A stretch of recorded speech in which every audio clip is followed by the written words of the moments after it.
green things, but Yeah, I can hear you, so we should be good. Everything's live, we're ready to go, and it's time to we'll go ahead and get kicked off with going over there's a few teams we want to go over based off of their performance from week 1. And let's go ahead and start with one of the hottest teams, or the most hottest as in the one of the most talked about teams, and that's going to be the Colorado Buffaloes. What do you think about them and their performance on Saturday, Connor? I don't even know where to start with this one, other than to say I'm shocked. This was a team that I had an article about in our preview magazine, that I was not high on this team. Hmm. I'll put it that way. However, the the strengths and weaknesses of the Buffaloes, it was obvious coming into the season, and we saw it play out that way. So where I'm going with this is that Colorado has great skill position, but no depth anywhere on the roster, and then the line of scrimmage is still a huge question. Colorado had about, I think it was just over 30 rushing attempts against TCU, and they averaged about a yard per carry. And TCU's defensive line, it's not good this year. They have no pass rush, and that showed. So the skill position and the passing game for Colorado, it flourished. They Hmm. had 510 passing yards. And it did not matter what TCU did. TCU's pass defense is going to be an issue this whole season. It was last year. The one thing that TCU had going for them last year was a pass rush. They're not going Hmm. to have that pass rush this year. And if you noticed, TCU without a pass rush would still only blitz 3 or 4 guys at a time, play off coverage because they don't have enough cover. They don't have enough confidence in most of the guys back there. Um, so that's going to be an issue for TCU. We'll talk about TCU at a later point, but on Colorado, I know everyone wants to say that, man, they looked amazing. Well, there were definitely a few players for Colorado that looked amazing, and those were some of the players that were getting talked about in the preseason. We know Colorado, at least on their first string, they have some really good skill position. The line of scrimmage, I talked about it offensively, now defensively. TCU ran the ball for over 7 yards a carry. What I still don't understand is why TCU attempted 42 passes in this game against Colorado. I don't know why they did. They could literally get at least 4 to 5 yards before even being touched running the football. So Colorado is what I expected, except a little bit better. How about this? They are even more there's more wide discrepancy than even I could have imagined. The skill position, better than I thought. I thought it would take Shador Sanders a little bit more time transitioning to the FBS. I don't think it's going to be an issue from what we saw. Um, Again, TCU's defense is another question, so we'll see. But the line of scrimmage for Colorado, honestly, it even looked worse than I thought it was going to be. So against the better teams, and I know people are going to say, wait, they played in Fort Worth. They were a 3 touchdown underdog against a team who was coming off of a national championship appearance. You're meaning to tell me that wasn't impressive enough? I've already said I'm shocked. I am impressed with Colorado. But what is TCU this year? Because I remember posting this on my story on my college football page a few months ago. I thought TCU would start the season off well because of the way their schedule set up. But I also said if TCU does not start the season off well, it also could mean something about what TCU is not. Not so much about what that opponent that they played, in this case lost to, is. In this case being Colorado. So John, was I incorrect about Colorado? Probably so. But I still don't think this is. I still think they're going to be fighting. It's still going to be an uphill battle for them to achieve bowl eligibility, and I still have my questions about the line of scrimmage and then the depth. Travis Hunter, 129 snaps. I know he did that in the heat in Fort Worth, Texas. That's not sustainable on a game-to-game basis. I don't care where you play in the country. Yeah, no, I agree. I mean, Colorado, they had a great game, and it was kind of I don't know. I wouldn't say tough to judge on how they did, but it kind of is because we know that TCU, they weren't going to be as good as they were last year, and they really should have never been a 20-point favorite, 21-point favorite. in the game against Colorado. No matter what you think about Colorado and their depth, that number was ridiculously off. I think they look great. Shitter Sanders showed he could play at the D1 level, but again, it was a down TCU team, and I wouldn't say that he'll have trouble next week against Nebraska because Nebraska's defense also isn't anything special. Minnesota was able to throw the ball all over the field against them. So honestly, when you think about it, there's not a lot of good defenses that they'll probably face. So it'll be tough. And I think you bring up a good point, and that's about the TCU running game. Uh, if you're getting 4, 5, 6 yards a carry running the ball, you're right. There's no reason they should throw the ball 42 times or whatever it is, especially when they weren't having a good day through the air. Right. It was a close game, but the better team, honestly, the better team won, and the team that should have won, they did. I think Colorado had the better roster. If you took away the name on the front of the TCU jerseys and it said something like I don't want to say New Mexico, but if it was like somebody equal to them Rutgers? in the Pac-12 or San Jose State or something like that, that's the type of roster that TCU has. They don't have the same roster that they do or that they did last year. All those players, they're all in the NFL. Um, so yeah, I agree with you. It's going to take some time, and we'll see what all Colorado can really do whenever they face some stiffer competition. Yeah, they beat a Big 12 school. They did a great job. Now they have to play Nebraska, but it'll be a home game. I think that they'll still win it.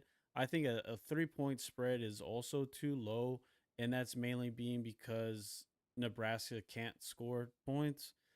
Sims, they could run the ball. They'll do good on the ground, based off of what we saw in the TCU game. But if you're going to play this Colorado team, you're going to need to score some points, especially through the air, to keep up with them. And we'll see if they could do that.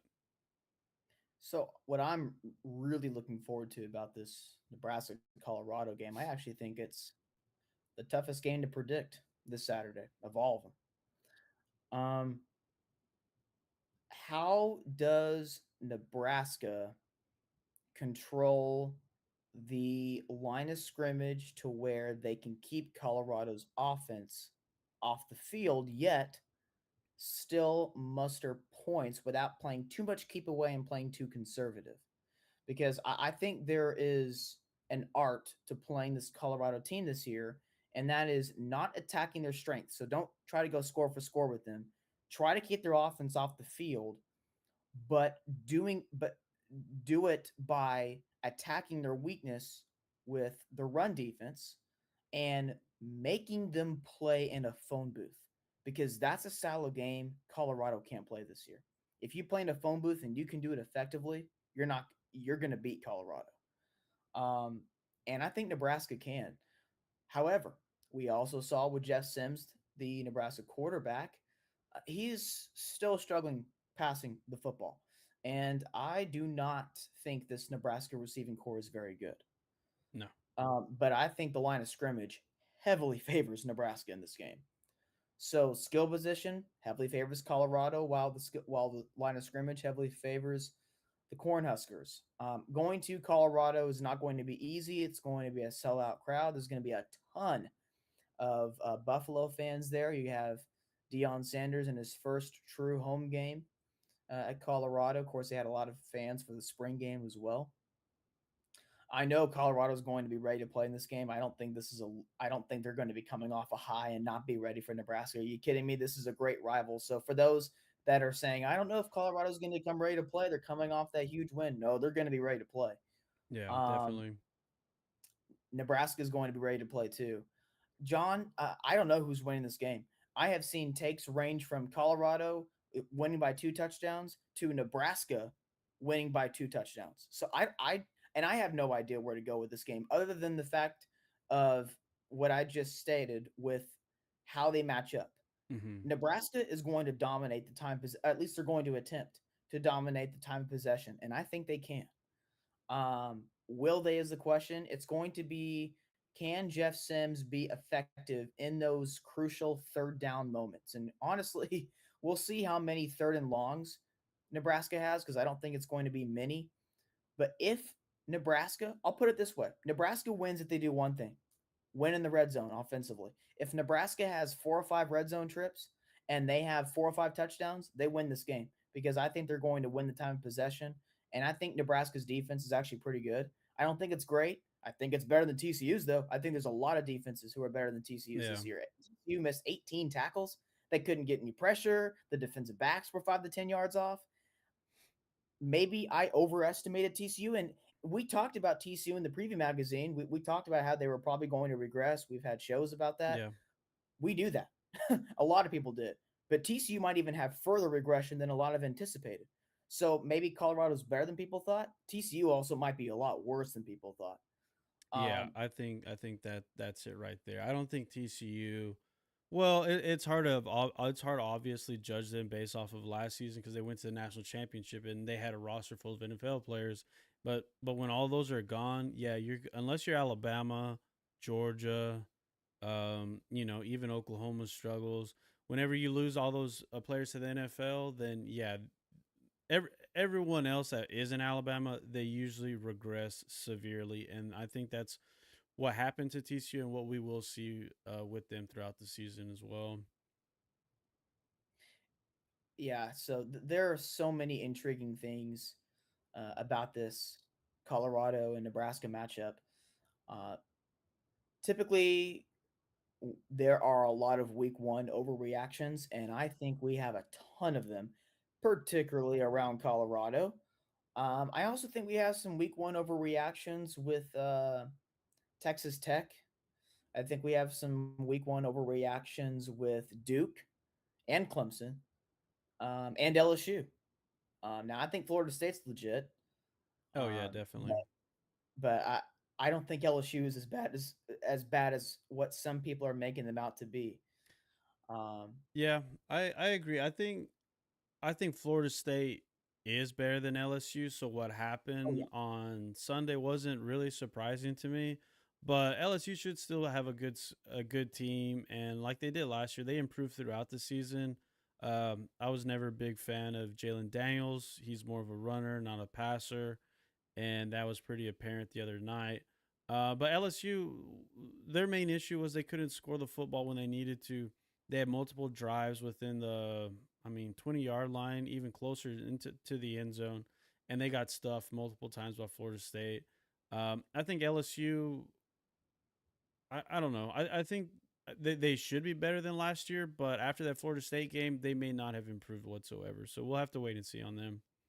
well, they did um, overachieve last year. I mean, you're talking about a team who had a preseason win total of like 6 or 6.5, and they go to play for the SEC championship in Brian Kelly's first year. And remember, although they did lose to Florida State in a close game early on in the season, after that, any close game that LSU had, they won.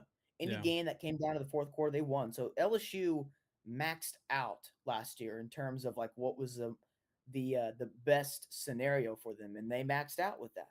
So whenever you have a team like that, even if they return a lot, which LSU did, Yeah. they're not exactly likely going to be that much better. They might improve because maybe they should have been about an 8 win team last year or a 7 regular season win team. And so maybe they do improve in terms of their power rating, but by season's end. But I don't think LSU really is going to be that much better than last year. I still think they have a chance for the SEC championship this season because I'm not that high on Alabama, and we'll get into that later. Hmm. But I think LSU's fine. I still think this is a top 15 team. There was one huge mismatch that was in favor of Florida State in that opener, and that was Florida State's receivers against LSU's corners. And that's the exact matchup that got exploited throughout the course of the game. Obviously, we saw Keon Coleman go off for 130 yards and 3 touchdowns. Hmm. So that was a huge mismatch that a lot of people were overlooking because a lot of people were just assuming, oh, Florida State's the overrated team and LSU's going to prove it to them. And this Florida State team, they're the most overrated team entering this year. And it's going to be that classic SEC over ACC. Hmm. Mhm. Nope, that's not the way I saw it. Now, albeit I didn't see Florida State winning by 3 touchdowns, but I thought Florida State was going to probably find a way to win that game because of that mismatch. But here's where I'm going with this: LSU doesn't play another team on their schedule for the rest of the season that's going to have receivers like Florida State has. Arkansas, no, their receivers aren't that great. Ole Miss, they're better than Arkansas's. They're not Florida State's. No. Bama's, they're better than Arkansas's and Ole Miss. They're not Florida State's. Yeah. Texas A&M, I think A&M has the best, the next best receiving core that LSU is going to face, and they're Yeah, going to I get would them in. agree. Yeah. And it's the last game of the year, so you know LSU's core. Any team that has questions in week one, those are not going to be the same degree of question that they're going to have later in the year. They usually get things figured out, and it's the last game of the season. It's at home. Is it an interesting matchup, A&M's receivers against LSU's corners? Sure. Anytime you face LSU's corners this year, people are going to be talking about them if you have half decent receivers. I get it. But my point being is there's not another team that LSU is going to face that's as talented as Florida State is on the perimeter on the offensive side of the football. So LSU's great. They're going to get Mason Smith back on the defensive line. This is still a top 15 team, maybe even borderline top 10. Not top 5 though, but they're going to be fine. Yeah, I think they will eventually. Um, and like you said, the kind of their schedule is not that difficult, but it's something that they can survive with. But yeah, like you said, LSU is probably a good team, but Florida State's just that's how good that they're supposed to be this year, and they showed it the other night. A team that did not show it, we can go ahead and jump into this. How about Clemson and Duke? Clemson, they kind I wouldn't say they had like super high hopes this season, but that we sure did think that they were going to be a lot better than what they showed Monday night. What do you think about that game? So I remember a couple months ago you were discussing with me about the potential over. Was it 9.5 or 10 I think it wins? was nine or 9.5 for Clemson wins. I know it wasn't 10, so it was either 9 or 9.5. We'll see about that. That they're not looking like a 10-win team right now, No, not at obviously. all. So my huge issue with Clemson, and I think I talked about this in the preview magazine. I know they brought in Garrett Riley from TCU. That's a great OC addition, obviously, but what you have on the field is what you have on the field. You can only do so much when you have Clemson's receivers, and that's nothing against them, except for the fact that they're just not elite. That I'm, Yeah, I'm just gonna say it. They're not elite. This is not a Clemson receiving core that has the ability to be what TCU was last year. Just because you get Garrett Riley, they're not going to turn it on like that. Like, oh, we have Riley now. Our offense is going to be throwing it for 500 yards a game. No, it's not going to be like that. They don't have receivers that can really create separation. I think they've got some decent receivers, wide receiver twos, wide receiver threes. They don't really have a dude there. They don't have that wide receiver one that can help open up the game for their wide receiver twos. And again, that's nothing against them. That's just pointing out the facts. They don't really have any alpha guy there that's going to take over a game. They don't have any guy that's going to scare you. I mean, Duke's defense is well coached. They don't really have too many dudes on that defense. They play well together as a unit. They play smart. They almost like create that synergy because they overachieve because the sum is greater than its parts for Duke, but they don't have any individuals in their secondary that stand out. So it's not like Clemson was going up against an all-world defense with two first-team all-conference yeah, corners. This is not a good sign for Clemson. Is where I'm going with this. I agree. Uh, Now Clemson's offensive line, I think it's slightly improved from the last couple of years. They were able to get penetration, but I will say I don't think Duke is all that great, and I'll get into Duke here in a second. Um, Clemson, I'm kind of worried for in terms of what their expectations are. Now, this is not going to be a 6-6 team, but I certainly don't see them winning 10 regular season games right now. But No, uh, at the very least, they get Notre Dame and Florida State and Death Valley. That'll help.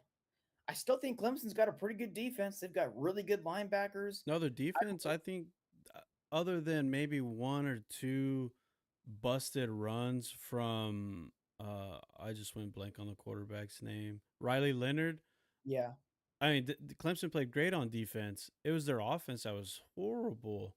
Whether I agree with the wide receivers that they may not have good wide receivers, but Garrett Riley, I don't know if in my opinion, he didn't call a very good game. When you're throwing the ball behind the line of scrimmage multiple times on tunnel screens, screen passes, um, I mean, they couldn't throw the ball downfield. Cade Klubnik, he looked terrible.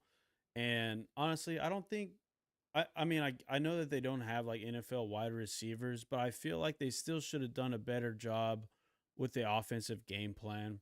They were able to run the ball. They did good. They did good. Running it between Maffa, Will Shipley, and even Klubnik running on some read options. I thought they did a good job running the ball, but they weren't able to finish drives. They couldn't make field goals. And in the college football preview, you had mentioned Clemson's special teams was going to be an issue. They lost their all-time leading field goal kicker, and Robert Gunn, Billy Gunn, whatever his name was it his fault? Yeah, honestly, with I think the two kicks that he did miss or that were blocked, it's the line's fault. The special teams should have got better blocks. If a lineman's able to get in there and penetrate and block the field goal, that's usually on the line. But I still feel that the offense for Clemson was very very. It was just a poor performance. It's like they weren't even prepared whatsoever to go up against Duke. The defense, they look great for, I would say, not having real NFL talent. I think they played a great game, but it was the Clemson offense that was, I would use the word pitiful with the performance that they gave against Duke. especially especially in the red zone because they were moving the football up and well, Yeah, not up and down the field, they but they fumbled. they, They they had some fumbled. They effective lost the drives. ball and fumbled twice on the 5 yard line. And Yeah, I think at and that then point Duke still had like only 6 points what was it was like 10 or 13 points, something like that. So yeah, yeah, those were they huge lost possessions. 28-7, and but it was 7-6. Well, it was actually 13-7 at that time when they had that first fumble. Hmm. And then they went down there again and missed, or maybe it was a missed field goal. It was a missed field goal, then a fumble, and then another fumble, and then Duke scored, and the next thing you know, it's 21-7, and Yeah. then Clemson having to speed things up offensively, and that's not their game. It's not their style right now, where they can be the most effective. Still think Clemson's going to be good defensively this year. That's not the issue. Of course, we knew Yeah. that. It's not ever going to be really an issue for them. Running the football is going to be good for them. They got depth at running back, so if a guy goes down with an injury, that's okay. They got depth. Yeah. They definitely have that. And the offensive line, I think it's better this year than it has been. I don't think it's great, but it's better, and it's not like it was terrible the last couple of years. Yeah, I So, don't think uh, the, they didn't have a bad game. I don't think the no, offensive line. no, no, not at all. It's really the receivers, and maybe the play calling will get better as Garrett Riley starts to figure out who he's got Yeah. at receiver and what he can do to get the most out of those guys. Because again, they're not the most talented receiving Hmm. core in the conference. Um, it's crazy to think that just a few years ago, Clemson had one of the best receiving cores in the country. Now they don't even have one of the best receiving cores in their own conference. Yeah, it's Or amazing what happens when you have an NFL quarterback and NFL star receivers on the outside, and then compared to how they look now when they have to use, just regular receivers, not superstars. yeah. So let's talk here a little bit about Duke.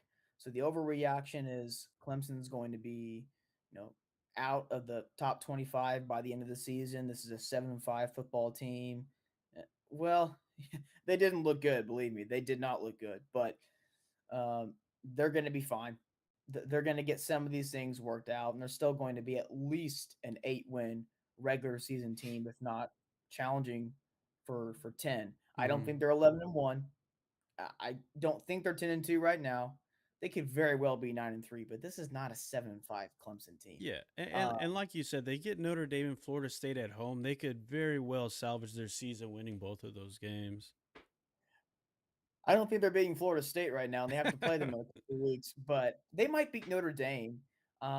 Notre Dame played a really bad Navy team, and I hate Yeah, to say it, but Navy's bad again. they're terrible. Yeah. It, I maybe was Navy actually will. impressed with their offense, but their defense, I mean, that was probably the worst defense I've seen so far this season was Navy's defense.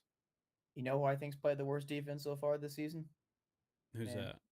TCU. TC. Oh, that's true. That's true. They're pretty close. Navy at least was going up against a really good offensive line for Notre Dame. It was a Yeah. bad Yeah. matchup for Yeah. Navy. They don't have the size up front. So I think Navy will be okay in the American, and we'll probably talk about this later in the show, but there's a couple of really bad teams in the American this year.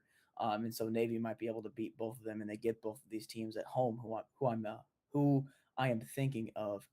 Um, so I don't think Navy's going to be like this 2-10 team this year. I still think they'll be challenging for a bowl game. Um, so yeah, I think Clemson can beat Notre Dame this year. They get them at home. I don't think Notre Dame. I think Notre Dame's kind of similar to Clemson, except a much better offensive line, Yeah. um, and a better quarterback. Neither receiving core is that great. Defensively, both teams are good at what they do. I think Clemson's got a little bit more talent than Notre Dame has defensively, especially up front. So I think Clemson could be able to beat Notre Dame the way they. I think Clemson would be able to run the football against Notre Dame. I definitely feel that way. And it's going to be in Death Valley. So I still think Clemson's a 9-win football team who can challenge for 10. I don't know if they'll get there, but they can challenge for 10. This is not a 7-5 team that's going to be challenging for 8. That's where I'm getting at. Yeah. If there is a team that's going to be like that, I know people are not going to believe this. It's Duke. So Duke greatly overachieved last year. I almost had an article about this in the preview magazine, but I thought they were too high variance, so I avoided talking about them. And they proved it to me in week one. So Duke, I think they're a good football team. They're really well coached. They are lucky to have the coaching staff that they have right now, and they're not going to have those guys in the next couple of years probably. But Mike Elko, the rest of that coaching staff, they're great. Duke is not a great football team. They're a pretty good football team that looks like they're going to be on their way to overachieving for a second straight year, but they have a really difficult schedule moving forward. If you saw my football page, one of my preseason takes was that Duke would not surpass their preseason or their win total of last year, which was 9 after their bowl victory against UCF. Duke is not going to get to 10 wins this year. And I know some people might say, how dare you say that's early in the season? You don't know. They just beat Clemson. How can you say that confidently? I can say that confidently because they had a really manageable schedule last year and got to 9 wins in the bowl game. They have a really difficult schedule this year. They still have to face Notre Dame, Florida State, North Carolina on the road. They still have to face Wake Forest, Louisville on the road, Pittsburgh. They didn't play a lot of these teams last year. Hmm. So I don't think Duke is a great team. Disappointed in Clemson. Proud of Duke football. Obviously, they did really good to beat Clemson, and again, they're probably going to overachieve again. They had a preseason win total of 6.5. So if you bet that over, you're probably feeling really good about that right now. But I still don't think Duke is a great team. And I agree with you on that. And that was kind of apparent in the Clemson game. Clemson continued as bad as Clemson played. They played so bad and gave so many opportunities to Duke. Duke didn't cash them in. They'd get turnover, Exactly. punt. They'd get the ball, punt, or turn it right back over. And that was the thing. The box score shows a way different story than the way the game played out. Clemson played Yes. so bad it made Duke look like they had an amazing game. Duke had almost as bad of a game as Clemson, but not that bad. Right. And so I agree 100% with you. That's just honestly, that's just how bad Clemson played. It made Duke look like, like they're taking over and they're gonna be Florida State good, right? But yeah, I agree. I expect more, but for what Duke has and what they have to play with, they're gonna be a good football team. They're not gonna be able to elevate once they play like a Florida State. I don't even know if they play Florida State this year, but I don't really know the ACC divisions, but It's kind of midway through the year. It's on the road too. oh well, yeah. Well, I guess yeah, they'll get exposed that game for sure. But Yeah. no, I agree with you on that, and they just they had a good season last year, and expectations is to match and exceed that what they did last year, but. I mean, I don't think they will, because if they did, they should have beat Clemson by about 40 to 50 points, to be honest with you, and they barely. broke it open in the fourth quarter at the very end. Yeah, and Clemson's defense, and there was like that crazy stat in the third quarter, despite Duke uh, beat beating Clemson 7-0 in the third quarter, the stats were like 100 plus more yards for Clemson than for Duke. Yeah. So, Yeah, I mean they would march the ball all the way down to the 5 yard line and then fumble. So I mean that's just it was a frustrating loss for Clemson, but good for Duke because they did what they needed to win the game. Unlike Clemson, but let's talk about a couple teams that had a really great week one, and let's start with Oregon State, a team that you were very high on coming into this season. Let's hear about them. oh my gosh, this team is going to shock people this year. And I know a lot of people were already talking about them being a sneaky good team this year. They are more than sneaky good. This was a team that you're right that I was extremely high on. This was a team that I had been high on in the last year and a half or so. I saw the progression with this roster under the coaching staff, and um, Jonathan Smith, tremendous head coach. He is one of the best up and coming coaches in the entire country right now. What Oregon State is going to do this year, at least I think what they're going to do, is what Minnesota did a few years ago, where they just maybe not come out of nowhere because Oregon State won 10 games last year, but this is a team that's going to get off to a really good start this year. I think through the first 10 games, you're looking at a team that's going to hit their preseason, it's going to hit the over in the preseason win total in the first 10 games. I think they're going to start 9-1 or potentially even 10-0 and cash in the over 8.5, which was a win total bet that we had in our preview magazine. I love let's first talk about this roster and then we'll get into the schedule for them. Uh, if anyone that had the pleasure of watching the Beavers this past Sunday against San Jose State saw the best line of scrimmage combo in the entire Pac 12. Oregon State, in my opinion, has the best offensive line in the Pac 12. That might be the country. It's up there. I mean, you got Georgia and Michigan, and I'd put Oregon State in that discussion as well. So yeah, you're right. It's up there. Nonetheless, it's top five. Um, And defensive line, they don't have like any dudes there, but they've got a lot of really good college players and they're really deep. They go like three deep on the defensive line and they're quick. They're agile. These guys are like, 290, maybe right around 300. So they're not like these 325, 330 guys like you would see on Georgia and Michigan, but they can move. There was a defensive lineman for Oregon State who got out and defended a pass. That was a kind of a trick Yeah, play, I remember kind of that. I remember that gimmick play. play for San Jose Yeah, State. yeah, And you saw multiple times against a really fast quarterback in Chevy Cordero for San Jose State, yeah. who's probably the best quarterback in the Mountain West. They had him contained. They were forcing him to stay in the pocket, and whenever San Jose State would go in the shotgun. Sometimes they would do like a running play, like on a second and medium or second and short. And Oregon State would tackle them for a loss with the defensive lineman, like an interior defensive lineman who Hmm. would get into the backfield in no time. They are fast.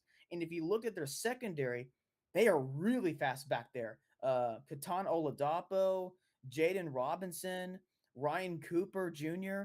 These guys can run and they can tackle. They can cover Uh, too. yeah, they can cover. Now, I will say this. They don't have a lot of depth in their secondary. So if they have a couple of injuries, things might get a little dicey back there. So they got to stay healthy. And Yeah, that was something I talked about in the preview. Not a lot of depth particularly at cornerback for Oregon State, but everywhere else they got depth. Um, and they are extremely fast. So they were running all over the place, not missing tackles. The linebackers for Oregon State, and I talked about this in the preview magazine as well. They don't have the names that they've had the last couple of years, and of course that Omar Spates guy transferred to LSU, but they're a little undersized at the inside linebacker spots, but they are really fast and they can move from sideline to sideline. And we saw that come to play whenever Chevy Cordero would try to read option, they would have it stuffed. The Oregon State's too fast, and honestly, for not recruiting 4 and 5 star players, they're athletic, man. Um, really fast in the back end. They're physical up front. I talked about the defense. How about the offense? And I talked about this in the preview magazine as well. I gave like 5-page preview on Oregon State in the magazine. That offensive line, as physical as we just talked about, those receivers are really fast. I know. Anthony Gould, Silas Bolden, and I talked about being return specialists and how they may not have the size and the name, but they're going to get the most out of these guys. Yeah. And it's the perfect combination with that physicality and that size that they have on their offensive line, blending with that running back of theirs that I talked about how he might be one of those guys to get to 1,000 yards rushing this year. And going blank on his name right now, the running back for Oregon State, Mark. Martinez. What was his name? Yeah, Martinez. John Martinez? No. going blank on his Damian first name. Damian Martinez. Thank you, Damian Martinez. He's one of those guys. If he stays healthy, he can eclipse 1,000 yards this year. So you might be able to get some player props with him. Um, and I'll get into why more so than just him and the Oregon State offensive line here later. How about DJ Uyunglele? Apparently, he was not the problem at Clemson, as we No, saw this no, weekend. he was not the problem at all. I mean, Yeah. granted, it was against San Jose State, but you still have to make those throws. And he was extremely accurate, and he had a great game. And when you have an offensive line like that, it it I mean, that's what you want is a quarterback that can sit back there, patient, make the throws, make the plays, and he looked great whether it was on the ground or throwing the football. He had a great game, and it looks like he may have a pretty good season behind that offensive line. Oh gosh, yeah, I think he's gonna have a tremendous season. He got sacked once, and it was a miscommunication, or it was a mistake from Damian Martinez. He was supposed to pick the corner, supposed to block the corner coming off the edge, and didn't get him in time. So I don't think DJ is going to be sacked too many times this year. So now we'll transition into why another reason why I really like this Beaver team this fall. Their schedule sets up as good as they could ask for the 2023 Pac-12 season. They get so if you were to go through their schedule, the four most difficult opponents, potentially even by a decent amount, would be um, in no particular order: Washington, Utah, Oregon, and UCLA. And they get three of those four teams at Research Stadium. For those of you that don't know, Research Stadium is going to be expanded this year. It's already open for the public. It's completed. The construction is complete, which means there's going to be an even louder Research Stadium, which is a place that Oregon State has won 12 of their last 13 games and covered in their last 13 games at home. And they get a lot of the more manageable teams in the Pac 12 on the road, like Cal, Arizona, Colorado. They get them all on the road. Those are good road games. Those are good opponents to get on the road this year. And then, as I just mentioned, you get the majority of their most difficult games at home. Then it talked about the non-conference. The game against San Jose State, that was their most difficult non-conference opponent. They get UC Davis this Saturday at Research Stadium. So watch that game, not because it's going to be a close game, but because Research Stadium is going to be electric. So I can't wait to watch how that environment's like. Then they get San Diego State, and I think you and I have both given our thoughts on the Aztecs. We're not too high on them this year, and they get them at Research Stadium as well. Then they go to Washington State. It's going to be a tricky game, so we'll see how that goes. But they get Utah at home on a Friday night. Utah's not healthy right now. We'll see what they're like in a few weeks. They get UCLA at home. You get Cal on the road. Like I mentioned, Cal, Arizona, Colorado on the road. They'll get a bye week before Arizona. You get Stanford at home, which is like another bye week right before Washington, who they'll also get at home. And then to finish off the season at Oregon. This is a manageable schedule, if you ask me. Yeah, no, I agree, and it'll set up for them to have a pretty successful season in the Pac-12, and we'll have to watch to see how they finish the season. But they definitely look like the class of the Pac-12 so far, up there at the very top with everyone else: Oregon, Washington, USC.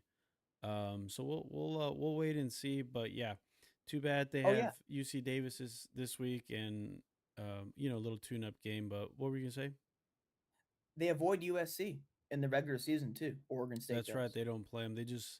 They have their last game of the season. Obviously, it's against Oregon, but yeah, you're right. They don't even play USC this season. And I think there are some numbers already out for the game for their game against Oregon and Eugene. I want to say Oregon right now is like a 7.5 point favorite. Really? Wow. Um, I would take Oregon State plus the points there because Yeah, that's I probably can too see many. I could see Oregon winning, but they're not going to cover that. Yeah, that's a lot. Honestly, Oregon State with remember they got the new rule change with the clocks this year, the running clock, is going to benefit teams like a Notre Dame with a great offensive line, a Michigan, an Oregon State. It's going to benefit those kinds of teams. So that's another thing to keep in mind this year. And then one last thing about Oregon State. We talked about the strengths with them, a lot of them, but particularly that offensive line. You want to know what the biggest question mark is for a lot of their opponents on their schedule? Defensive line. Washington State up front defensively, not that great.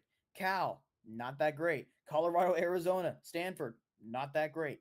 Not even that good. Yeah, So um, UCLA's got a pretty good defensive line, but then they've got questions on the offensive side, and they're going to have to bring that young offense to Oregon State. Utah, they're kind of banged up right now offensively. They're going to have to bring that offense to Research Stadium.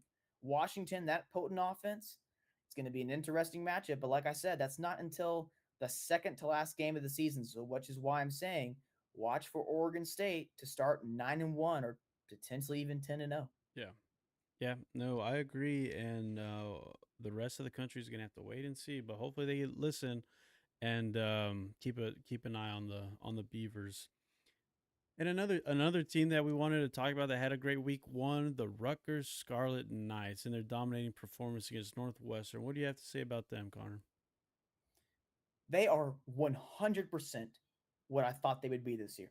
That performance from Rutgers and Northwestern was the most predictable thing this whole entire weekend. If you had asked me to predict a score, I would have predicted something just like that. And the way it happened as well. So I like Rutgers defense a lot this year. I think we talked about them in the preview magazine Mm-hmm. a little bit. It's not a tremendous defense. It's not a great defense, but I think they are good. I think they're a top half defense this year in the Big Ten. And some might say, well, top half, that's not saying much in that conference. Yes, it is. They have some of the best teams in that conference, statistically, defensively as well. Obviously, you got Michigan, Ohio State, Penn State, Mm-hmm. who are always really well. Ohio State's not always really good defensively, but they are really good this year.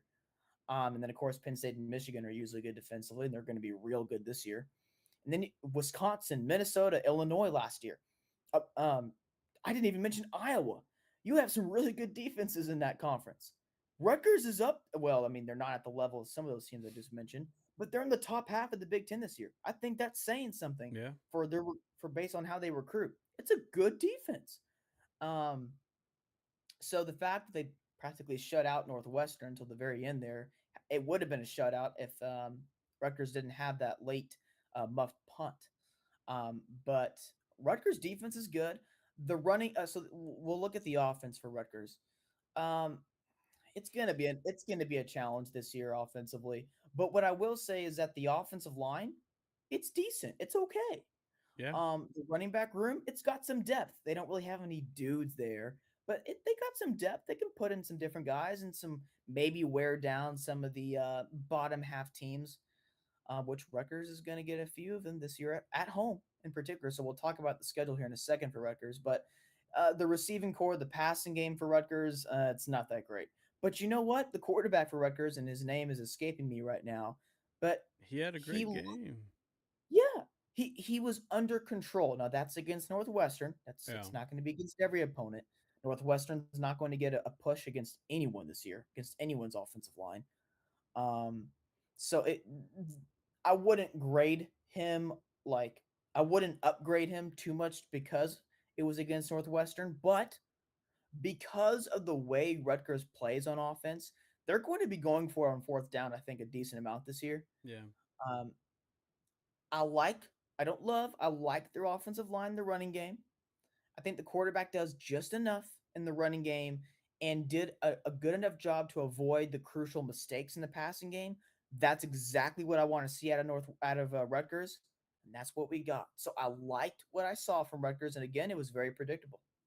Yeah, I agree. And I would be looking at I'd be looking at Rutgers Temple this weekend for sure. I think the quarterback had a great game and he played way better than I was expecting. He was really accurate throwing the football, pretty calm in the pocket. Definitely something Rutgers is not used to, and I think he'll be able to throw the ball on plenty of downs. Something that they've struggled with in the past, especially when they've had great defenses. So I'm looking forward to seeing how he does, and as well as the Rutgers defense as a whole throughout the season.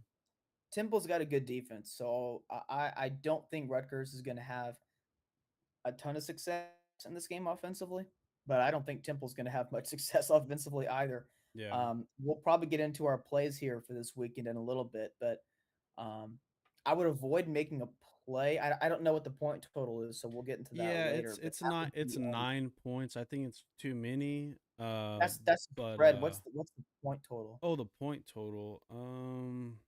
Let's see I here. would not take Rutgers -9, I would nor would I be confident enough to take Temple +9. I would stay away from that spread, but if anything, I'd play the under if it's above 46, 47. right now it's at 44, a couple Makes 44 and a sense. halves, but mainly 44 spreads, 9, 8.5 in some places, most places now. But that's what it's at right now. I would stay away from it because I could see late in the game where if Rutgers has a touchdown lead, maybe it's like, say it's 24-17, and you're thinking at that moment you might cash in the under and Temple has the ball.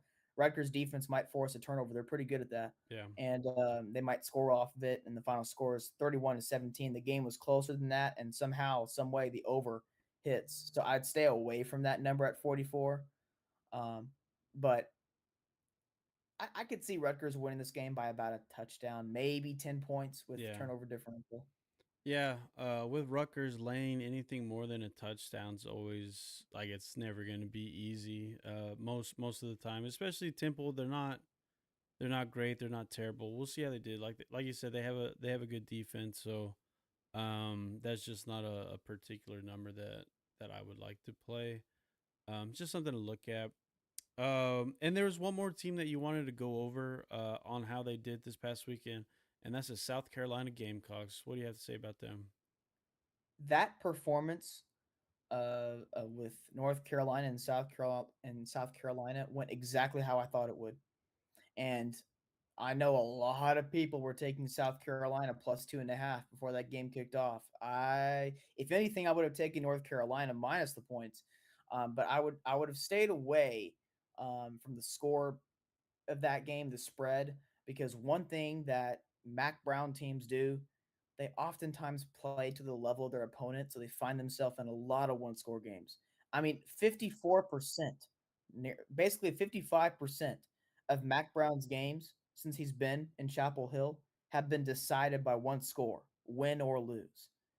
That is Mac Brown and North Carolina football to a T. So I would have stayed away from the spread, but if anything, I would have gone North Carolina. I definitely thought North Carolina was going to find a way to win that game because I love the way North Carolina's defensive front matched up against South Carolina's offensive line. They I showed know I off too.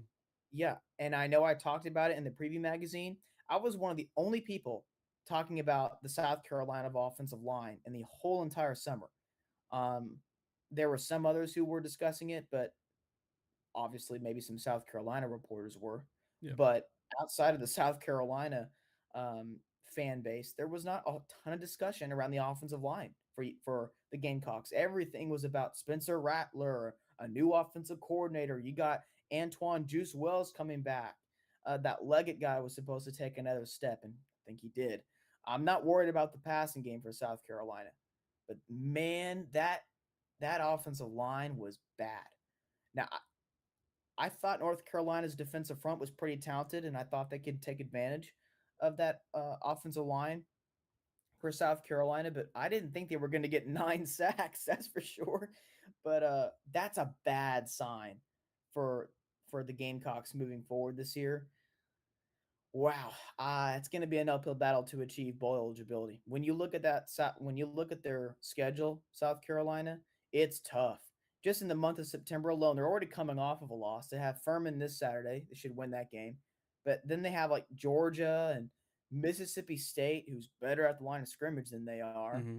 Um, then they have to go to Tennessee. They still have to go to Missouri. They'll get Florida, and I'm not high on Florida, but Florida's better at the line No. of scrimmage than South Carolina. Although South Carolina again, they'll get Florida at home. They'll get them also. South Carolina will be coming off of a bye, and it might be a much needed bye week to say the least for South Carolina. Like I mentioned, they still got to go to Missouri. They still have to play. They got to go to A&M, um, and they still have to play Clemson later in the year. And I know we were talking about Clemson, not exactly shedding a lot of positive light on Clemson, but we're not shedding positive light on South Carolina either. Yeah. They'll get them at home. That'll help. And South Carolina will get their last 4 games at home, so maybe that helps. They'll get Jacksonville State, Vanderbilt, Kentucky, and Clemson. So we'll see if maybe they can accumulate some wins there. But my gosh, there was a reason why I brought up South Carolina in the way that I did in that preview magazine. Everybody was overrating this team. This is not a top 25 team. There's a reason why we didn't include them in our preseason top 24. Yep. Um, People were overestimating this team, and they're going to continue to overestimate this team. And look, I think Drake May is a great quarterback. I like Mac Brown. I think UNC does have some talent on their team. It finally showed. They always underperform. That's where I'm going to go with this. I think people are now overestimating North Carolina instead of undervaluing South Carolina like they should be. I think North Carolina is a pretty good team. Um, there's probably around 8-4 ish if I had to guess. Hmm. Maybe 9-3 if they can win some one score games again like they did last year. But they're not that great of a team. So for those that are like, man, if this North Carolina defense plays like that, this is a team that compete for a New Year's Six. No, it's not. Yeah. I don't think so. I think South Carolina more so is a team that's going to maybe struggle to make a bowl game. That's what I think. Yeah.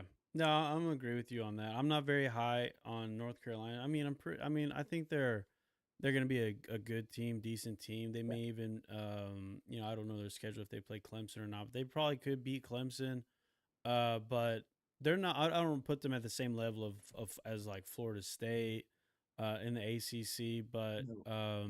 yeah, a lot of the hype has to do with Drake May, obviously, and he'll be one of the top quarterbacks.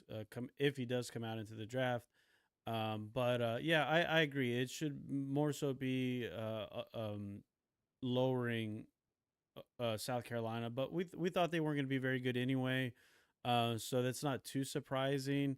I think Spencer Rattler he had a decent game for himself, especially because he was behind no offensive line, running for his life. He had a pretty good performance just based off of that. But yeah, especially you're going to play in the SEC, if you're going to be running for your life. You usually won't have a good season, and I think you're right. I don't think the future is very bright for South Carolina this season, behind that offensive line. One other thing, Spencer Rattler did have a pretty good game. Um, can he stay healthy? Because It's I gonna be do not tough. like that. I do not like that backup He was quarterback getting he situation was for he South was he was Carolina. getting it was a massacre. The guy was getting killed every play, and he's They're in my small at that. so that preseason take that I had on my football page on CFE, it was that neither South Carolina or Duke would improve on their 2022 season win totals. For South Carolina, that was 8. For Duke, that was 9. A lot of reasons why I said that, and I'm going to stick by that. I know Yeah, Duke had a great performance, and everyone's talking about Duke. And you know what? Duke might be better than I thought. But there's a reason why I made that take. I had a lot of breathing room for Duke, knowing their schedule this year based them compared to what they had last year. yeah, And there's still a tough a lot schedule. of reasons why I had South Carolina on that take. First of all, South Carolina was lucky to win 8 games last year. And then you look at their roster this year; it's not as good. The line of scrimmage was not very good for South Carolina last year. It's no better this year. It's worse this year. That's not a good thing for them. And now, look, South Carolina always has a difficult schedule. It's a special kind of difficult this year for them. And then, of course, when you look at their line of scrimmage, and if I'm not mistaken, doesn't the SEC pride itself at the line of scrimmage? So Yeah, think they're in for a longer season than a lot of people realize. Yep. I'm gonna have to go ahead and agree with you on there. All right, we're at the end now. Let's go ahead and do rapid fires, a little bit of rapid fire for your plays, my plays, everything that'll be out on the website Saturday. But there's a few that you got into early and some that may still be around the same number that you want to go over. Go ahead and kick us off with the first one. First one, this one is not where it used to be. So I was fortunate when I took it where it was. I took Georgia Southern minus 3.5 at home against UAB. This line is now Georgia Southern minus 7.5. So um, if you're feeling confident with Georgia Southern winning by more than a touchdown, feel free to take it. But Georgia Southern should win this game. I think they could win decisively. But again, Georgia Southern minus 3.5. All right, awesome. Yeah, I agree. I think that it was a light opener, and obviously the market agreed and shot it all the way up 4 points to 7.5. There may be a little wiggle room around kickoff time or Saturday morning, but we'll have to wait and see. But yeah, 3.5. And then obviously everyone else in on it late. So we'll just wait and see. But what's another one you got for us? So that Georgia Southern UAB line was one that I was even looking at to potentially do in the summertime because I felt like I could be able, I would be on top of that before the market would adjust. Hmm. So that was one I was just waiting for. Um, let's go to the second one. This is one that I'm feeling pretty confident with because I think this team can win outright, much less just simply cover the spread. Texas plus 7.5 in Tuscaloosa against the Crimson Tide. Um, I'm sure there's going to be some memes out there talking about what about if Quinn Ewers gets hurt again?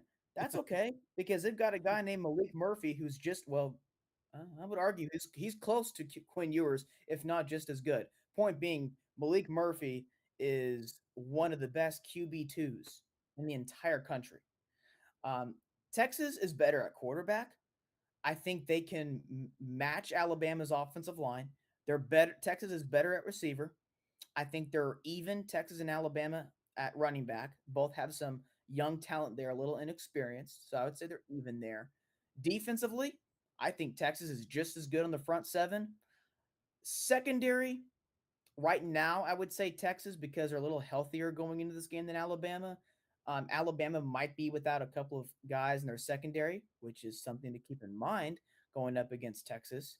I think Texas is the better team. Now, does that mean they're going to win? No, because we've seen from Texas, talent doesn't exactly mean wins. I just like the way they match up against Alabama. They get them early in the season. If they had to play in November, I would not be touching this. But I know it's on the road, and I hate going with road teams plus the points, but I'm feeling confident with this one. I think Texas is good enough to win this outright at the very least. I think they can cover here. I agree. I think that they match up well with Alabama. They have, at least for this season, Texas may even have better talent than Alabama has. Their one I would problem is agree. going to be on the road. Yeah, Something else I noticed when I was watching the UT Rice game, Quinn Ewers, he did not have a very sharp game, especially in the first half. So if he could have a clean game against Alabama, which means no turnovers, complete some third down passes, especially. I think you're right. I think UT can win or at least cover the spread. 7.5, I think that's a bit high. I think it probably could be, 4 or 5 points, somewhere around that range. But yeah, Texas offensive line, the wide receivers, especially the quarterback position. I think Texas has the better quarterbacks. Whichever one you want to take a pick that's right. from, all three of them, they probably could start for Alabama today, That's if right. they play for Alabama. And the wide receiver position, they have, I don't know, 3, 4 NFL wide receivers. Yeah. Whittington, Sanders at tight end, Xavier Worthy, uh, Ad, I think it's Adonai I, I, Mitchell, Ad Mitchell. I, He goes by his full name now. Um, Adane, I think maybe. yeah, Mitchell, transferred from Georgia, and Yeah, then they yeah. also have a freshman that slips my mind. They've got NFL players all over the field for UT. I know that UT is a walking meme, and people like to make fun of them, but I mean they have just as good of a talent, especially on the defensive side of the ball. Which I mean, people will finally see on Saturday that they could probably go toe to toe with anybody, and it's all gonna rest on Quinn Ewers' shoulders as it usually does on a championship team. Stetson Bennett, he was able to get the job done. He had stars all around him. He's able to get the job done. No turnovers, run the ball, throw the ball, get it to your playmakers. Not to say Quinn Ewers isn't a better quarterback than Stetson Bennett, but he should be a better quarter. He has the tools and the ability to surpass and be better than Bennett, as an example. So, yeah, I agree with you. I think Texas has all the talent in the world. It's just, up to Sarkeesian and Ewers to lead them in the right direction. And I think they'll plant that first flag against Alabama on the road. So yeah, I agree with you. So clip this, John, if it ends up coming true, and obviously delete it if it does not. Uh, I think Texas is going to go into Tuscaloosa and win outright. All right, we'll go ahead and clip that. But yeah, I agree. I mean, they have, other than the name of the jersey and the location of the game, UT has just as much talent as Alabama does this year, if not more. I mean, Yep. that's just a fact. Yep. The big difference is, obviously coaching. I love Sarkeesian, but he's not Nick Saban, right? So that's the No. main difference.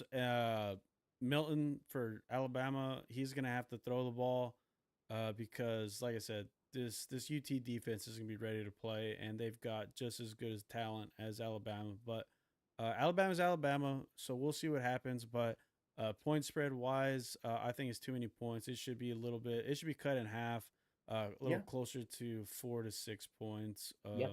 But yeah, so I agree with you on this one for sure. What's your next Uh, one?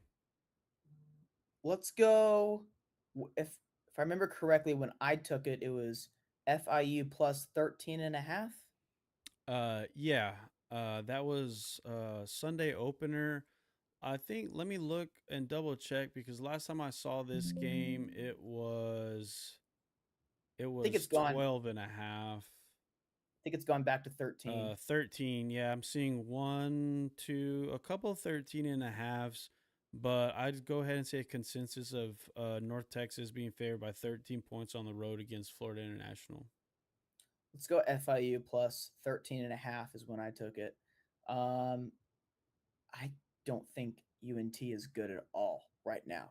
They might figure some stuff out. It's a first year coach for UNT, and they have a lot of new players at a lot of different new positions this year. They've also changed up their defensive formation this year to a 3-3-5.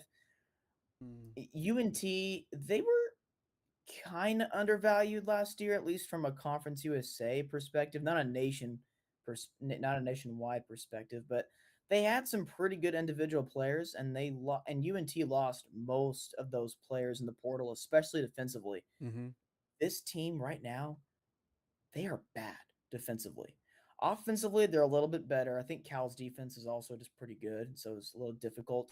Cal made some second half adjustments, obviously, and UNT was shut out at home the season opener in the second half against the Bears. I think UNT's offense is it's not last year with Austin Ani. The quarterback room is not that good for UNT this year. Right now, they're listing really two quarterbacks, Stone Earl and Chandler Rogers. But I also would keep an eye out for Jace Reuter. They didn't play him at all against Cal, but I don't think Jace Reuter is that much worse than the two guys that they have really competing for the starting job right now. The offensive line, I like the interior of UNT's offensive line. Right now, I have some questions about the tackles, but it's been a pretty good offensive line the last few years for the Mean Green. Running back room has a lot of depth. Receivers, I've got a lot of questions about. There's a couple guys that stood out against Cal, so maybe they can mesh well as the season goes along. Like I said, I think UNT will improve as the year goes along, but right now they're not good. And So, FIU, go oh, ahead. go ahead. No, no. Finish what you're gonna say about FIU. I was just going to say FIU against La Tech was outgained by about 300 yards, and yet they still found a way to keep it close on the road. Now they're going back home. I believe they're coming off of a really close victory. Mm-hmm. UNT right now is not two touchdowns better than probably any team in the country in the FBS right now. they are certainly not going to be better than two touchdowns better on the road Hmm. against any team. So early in the season, give me FIU plus the points. I could see FIU win this outright, but I don't see UNT beating any team in the FBS by more than a touchdown, maybe more than 10 points right now. Yeah.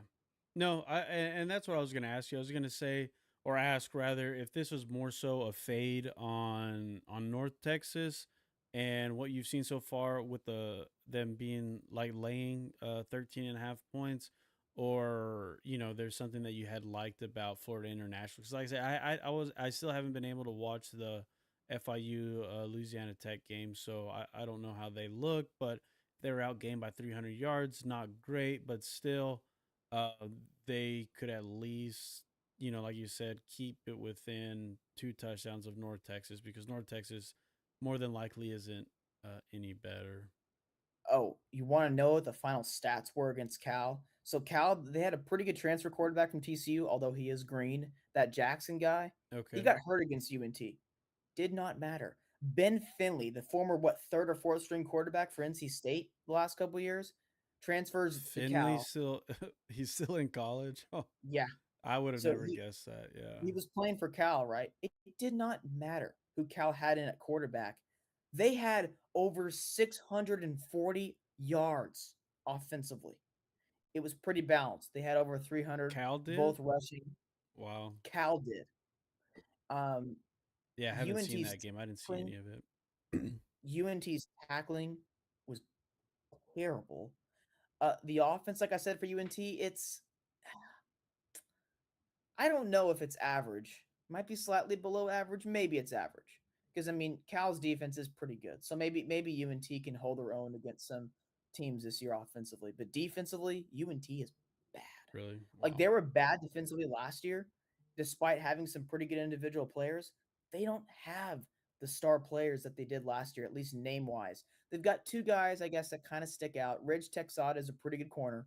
He's pretty good. Mason Richards is a pretty good defensive end. I'm sure someone else will step up at the end of the season for the Mean Green, but they're not good right now. They don't tackle well. They get pushed around up front. Linebackers lost a lot of studs from last year. And again, like I said, statistically, they weren't that good last year as a Uh-huh. total defense. They don't play well as a cohesive unit yet. Yet we'll see if they get better as the season goes along. But there's a reason why I'm playing this line now because right now, early in the season, I'm kind of fading UNT, Okay. Yeah, no, that makes sense. especially on the road There's a lot of as a it's 13 definitely and a a half lot point of favorite. points. Yeah, for a couple of teams that are probably even with one another, especially being on the road. Yeah, that's definitely a lot of points. I gotta agree with you there.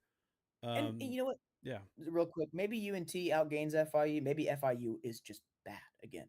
And maybe maybe Cal's a lot better than I think, and UNT is a little worse than I think. But maybe FIU is still much worse, Mm-hmm. and UNT outgains FIU but by 150 yards.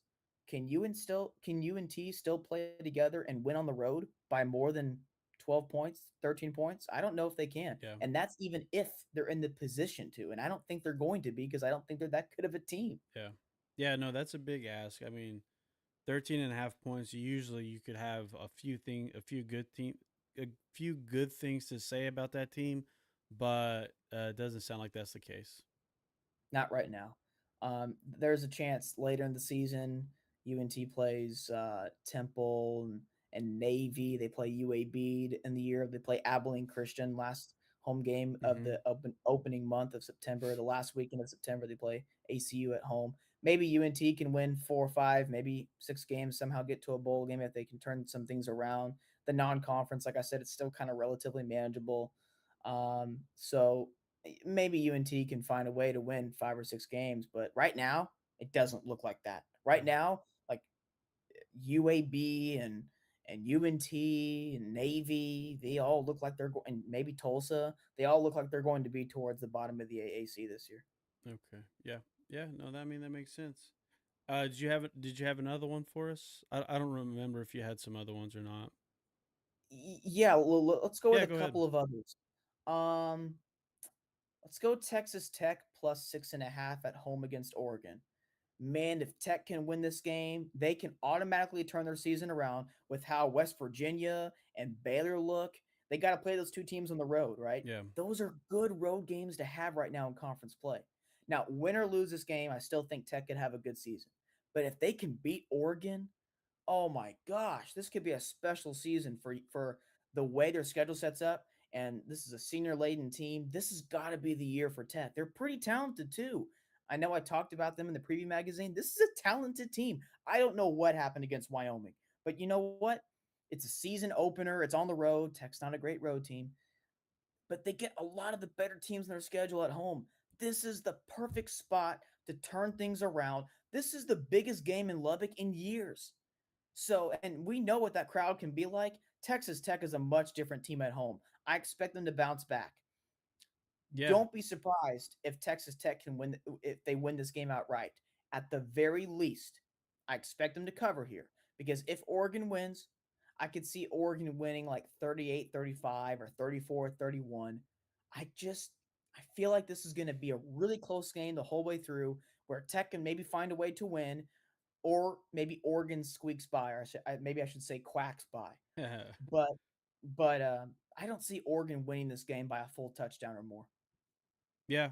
I mean, it kind of sets up like the prototypical game in Lubbock where Tech's a big road dog at home, or not a road dog, a home dog, and this is the typical game where Texas Tech will find a way to upset them. If anything, lose by 3 or 4 points. I would not lay the points with Oregon, that's for sure. If anything, take the points Right. with Tech, because one, first home game of the season, two, huge game in Lubbock, and that I think it's too many points. I think the spread should be at least like 3 or 4. That's No, what it was doesn't. before Tech lost to Wyoming. Oh, really? Yeah.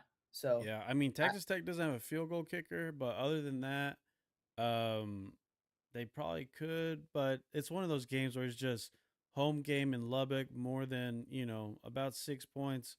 It's almost like a auto play to Texas Tech, just because things will probably get weird and Tech will find a way to upset them or keep it close. yep, yep, I totally agree. Um, let's go with two others. I've got Yeah, go two ahead. others. Okay, so if you could real quick, what is the point total for Texas A&M and Miami? I think it was whatever you have said. Yeah, it's 51 across the board. Let's go with the under on this. So I feel like under the point total, under 51. Uh huh. 51's that crucial number. I'm feeling the under because I think Miami and Texas A&M both have really good defenses this year. They're both really good up front. And I like both teams' offensive lines enough. I feel like this is one of those games early in the season. Both teams, the way Jimbo and Mario play, they're going to be both really conservative.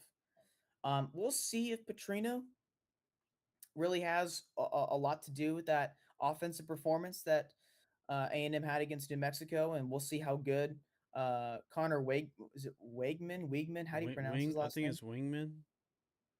So we'll see how good Connor looks. Hey, I like the name Connor, so I'm okay with Connor winning right now. Um, but I just feel like this is going to be a low risk scoring game. Again, I like both defenses. I don't think like the question for A&M's defense, I guess still whether or not the run defense can be better than it was last year, and I think it will be just because that sheer talent that they have up front and depth. The secondary is a question for A&M, but I don't think Miami has the receivers to exploit that right now. Tyler Van Dyke, I think he's pretty good. I just don't. I'm not that high on the offense for Miami overall because of Cristobal and the way he plays. I see this being like a 24-17 kind of game. Mm-hmm. Um, maybe 24-21. I just don't. I don't.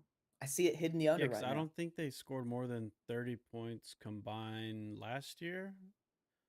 I Oh, think it it was was like it was 12-9, 17-9, or something like that. 17-9. Yeah, that sounds Yeah, right. Yeah. yeah, and I'm not very big on Tyler Van Dyke. I watched his first game; he looked pretty terrible. But what does look good is the Miami running game, And if they could run the ball, New Mexico is able to find some success running the ball against A&M. So if Miami's able to run the ball, then I could see them, winning this game, or at least I agree with your under if Miami's able to run the ball. But if they get down early to A&M and they have to throw to come back, maybe this game gets over. But if it plays anything like it did last year, it's going to be a grind out game. And yeah, under 51. If I was to choose over or under, it would definitely be under. And let's go with one more. Yeah. Can you find any Missouri minus 20 or minus 20 and a half against Middle Tennessee? Let me look. I know last time I looked, it was at 20. Yeah, it looks like it's at 21 across the board against Middle Tennessee State. Okay, so I'll stay away from that. But it was at 20 and a half for a while.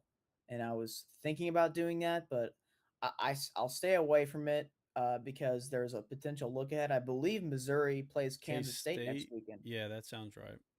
Yeah.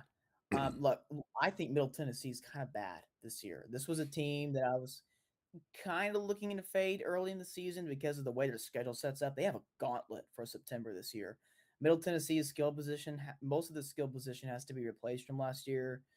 And so what was returning from Middle Tennessee was their line of scrimmage. And I didn't think their line of scrimmage was that good last year, especially not offensively. Yeah. They have a quarterback to replace as well. So they look bad against Alabama. And I think Missouri is a better team than people think, as I know I've talked about that Oh a yeah. lot. But this is a very undervalued Missouri team. So I wouldn't be shocked if Missouri still covered that 21 if they won by 28 or even maybe 31, 35 points. Yeah. This could be one of those 45 to 10 kind of games. But it also might be 31 to 10. And there might be a push here because Missouri might be a little conservative in the second half because maybe they start slow and then end fast because of their look ahead spot to K State. But one thing I would consider in terms of betting still minus 21 from Missouri here is that Brady Cook is the quarterback from this point forward. He was named officially the starter. He's the guy moving forward from Missouri. That was one of the reasons why Missouri didn't score more second half points against South Dakota last weekend or last Thursday because they threw in a couple different quarterbacks, particularly Sam Horn, in the second half for Missouri. So Missouri had like a 28-3 lead, and they just kind of hit cruise control after Wasn't that. that the final 28-3 or I think no? it was 35 to 10. 35-10. Thir- Okay. yeah, I think 35 to 10 or 38 to 10. Um, but if now that Brady Cook is the guy and he's going to be playing most of the game at the very least, I think Missouri can win this game by more than 21 because I don't think Middle Tennessee is going to score a lot of points against Missouri. And I don't think Middle Tennessee's defense is that good. And I think Missouri's offense is better than what they showed. So I would not be shocked if Missouri still covered that spread. Okay. Yeah. Yeah, and if Middle Tennessee plays anything like they did against Alabama, Missouri should be able to move the ball and then with their defense sit on the ball in the second half. So hopefully they can get out to 28 point lead in the first half and then let their defense do the rest. So yeah, that kind of sounds like a good read on the game. There could also be some backdoor cover for Middle Tennessee potentially because maybe the fourth quarter Missouri's up, say 38-3, Did and um did Alabama shut them out? Mid no, Tennessee Middle State. Tennessee scored a touchdown, I They believe. I did. think it was like Okay. 56-7 final score, but Okay. that's the thing. I think Alabama was still trying to figure out who their quarterback was, and so they were kind of wanting to throw the ball around to see what they had. Mm-hmm. Missouri knows what they have at this point. They know who they are. I I don't think Missouri is going to keep their foot on the gas. They showed in the first game, and I don't think they're going to keep their foot on the gas in this game. Um, so it would have to play out just the kind of way where Middle Tennessee does nothing on offense the whole game. They don't score any late points, or maybe they get one touchdown late, but there's no two touchdowns in the last 5 or 6 minutes of the game kind of thing. And there's no Missouri has 31 points at halftime, and they they keep their foot off the gas in the second half and they only score a touchdown and the final score is like 38-17. and there's a push. Yeah. So that's what I'm also afraid of. So Okay. All right. Well, we got your plays. That was the last one, right? You had said. yeah, I think I'm going to avoid doing the Missouri one, but that's one Oh, that I you're avoiding Missouri because it got up to 21. Okay. Okay. yeah, it's I mean, it I makes could sense. It's 100. it's always tough to lay that, but what were you gonna say? I was gonna say if it was still at 20 or 20 and a half, then I would do it because That's I right. definitely think Missouri's winning by at least 3 touchdowns. So I'm kind of playing with fire there if I were to take it. So I'm going to avoid, but I would still seriously look for Missouri to cover that spread. But there's that look ahead spot to K Hmm. State. But I'll That's right. The little K State games next week too. look ahead, whatever that spread is against K State, I'll take Missouri plus or minus the points. Missouri will be at home, aren't they? Yep, Yeah, that's what I thought. That's probably going to be one of my first picks or my first plays for next week. And go ahead and give us your. I think it was 4 plays, maybe 5. Again, listed So out. Georgia Southern minus 3.5 at home against, or Georgia Southern is going to be at home at Georgia Southern against UAB. I took Georgia Southern minus 3.5. That line is now minus 7.5. Let's go Texas plus 7.5 against Alabama in Tuscaloosa. Let's go Texas Tech at home in Lubbock against the Oregon Ducks. Texas Tech plus 6.5. Miami and Texas A&M under 51 total points there, and I'm missing one other. Oh yeah, FIU plus 13 That's and a right. half Yeah, the against 13 and a half. UNT, and FIU will be playing in Florida. They'll be at home in that game. So I, yeah, I'm not high on UNT right now, and I'm not high on FIU. So if UNT ends up covering here, then good sign for UNT and a really bad sign for FIU. Yeah, yeah, yeah. No, I I shouldn't say a, agree. I shouldn't say a good sign for UNT. I should say they're doing what they should. Yeah. So, but I right now I'm fading UNT. I'll be fading UAB. I will be riding Missouri, riding Oregon State.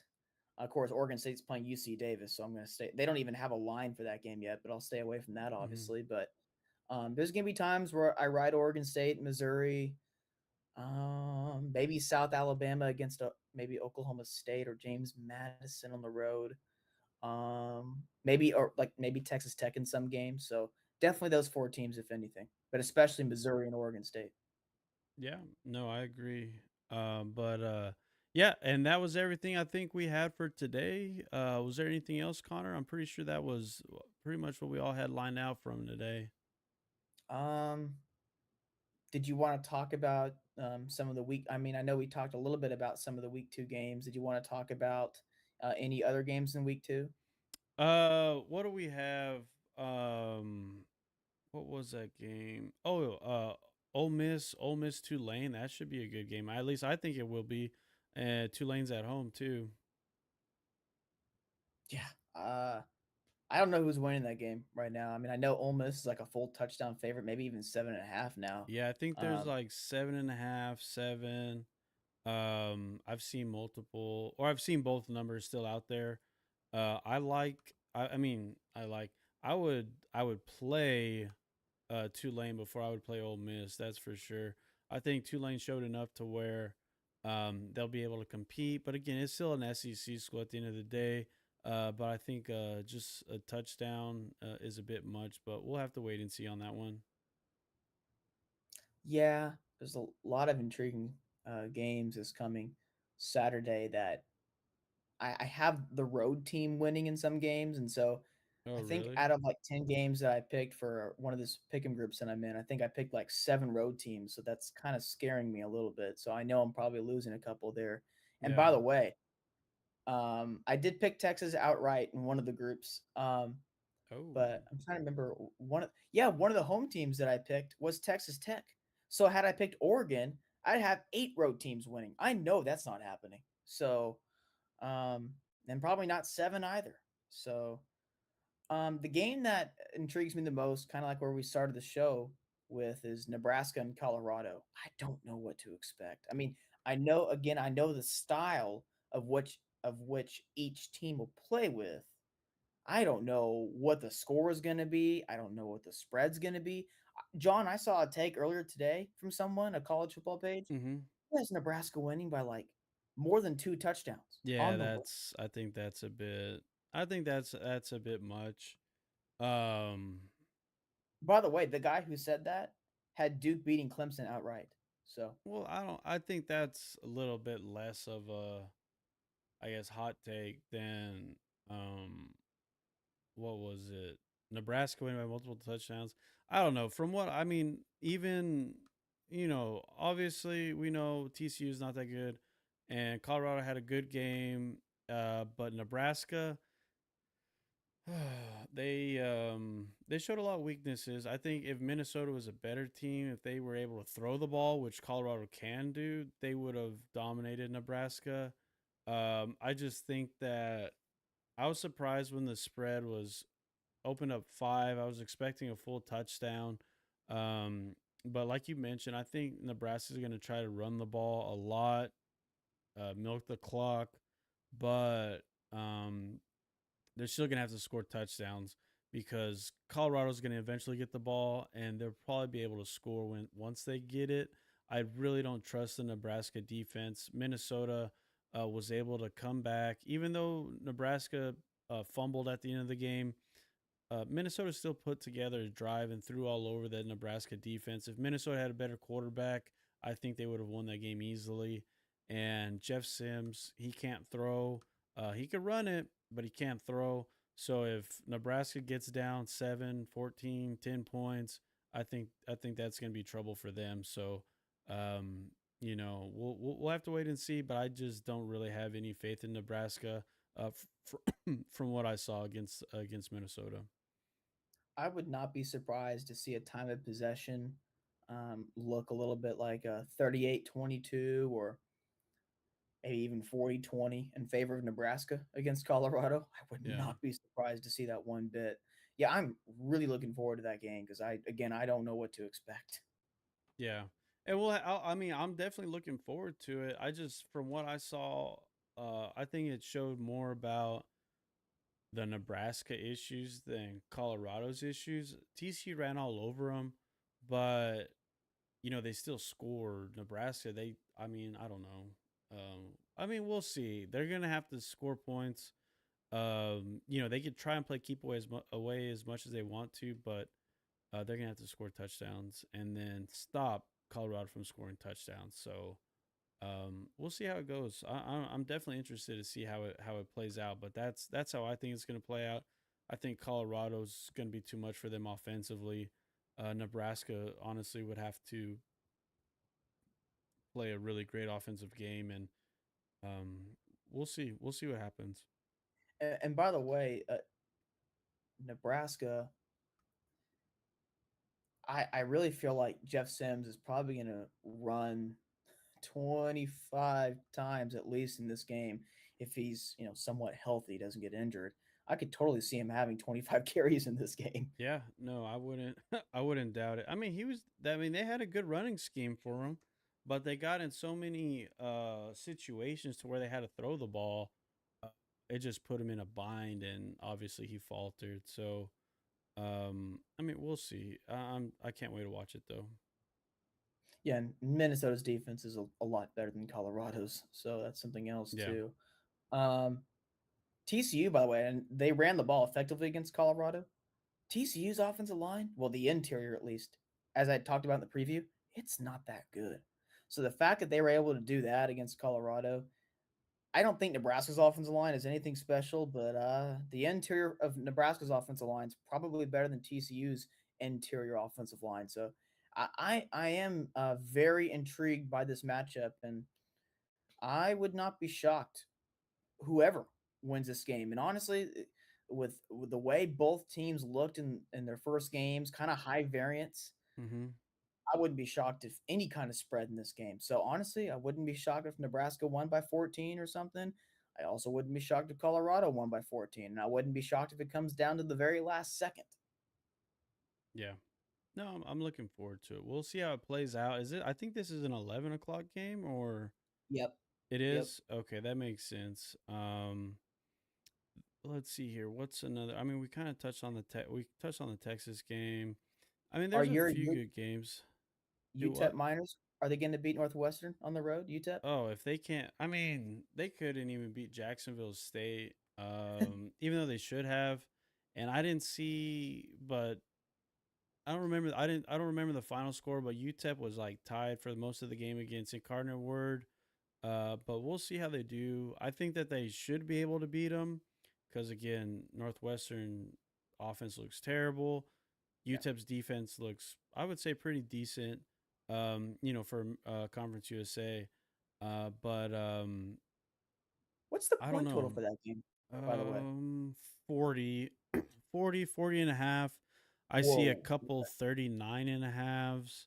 Okay. That I'm pretty sure that was the total against against Rutgers too. It was like Yeah. 39. So that's what it is right now.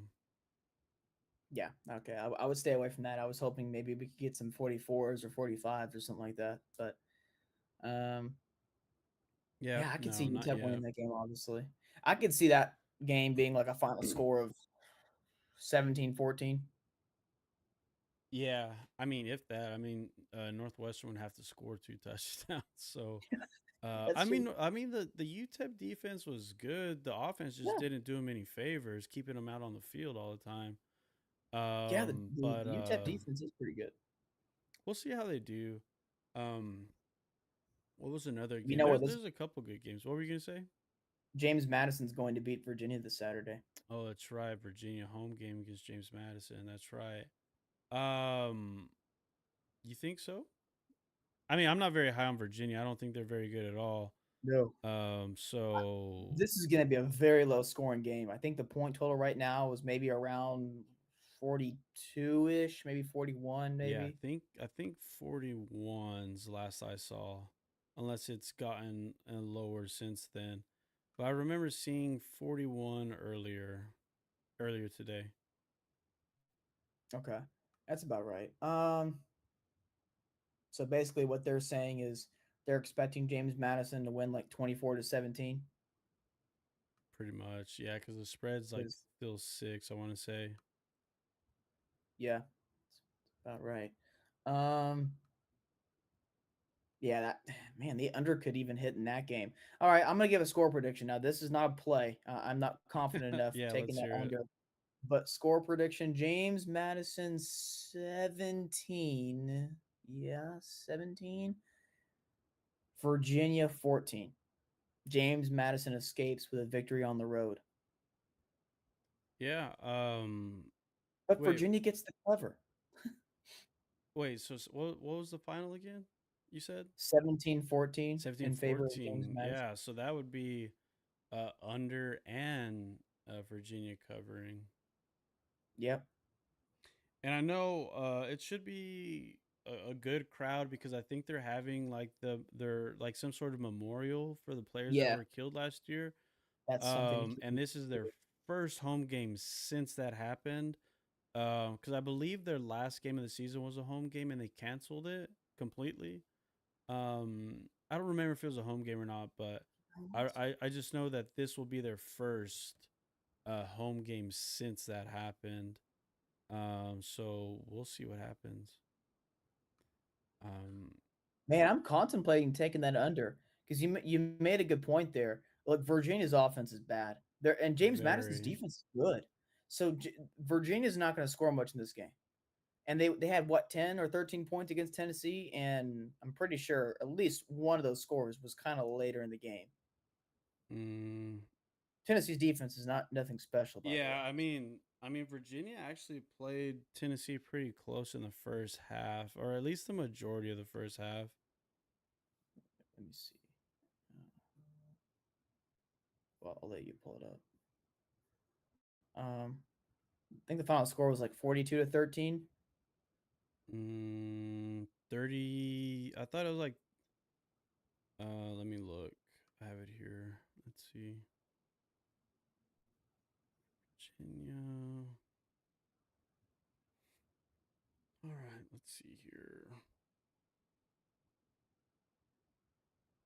Because I think that I know they won by like 30 something, 38 points.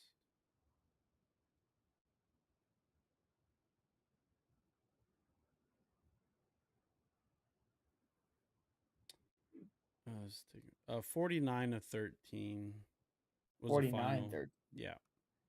And so when did Virginia score? Mm,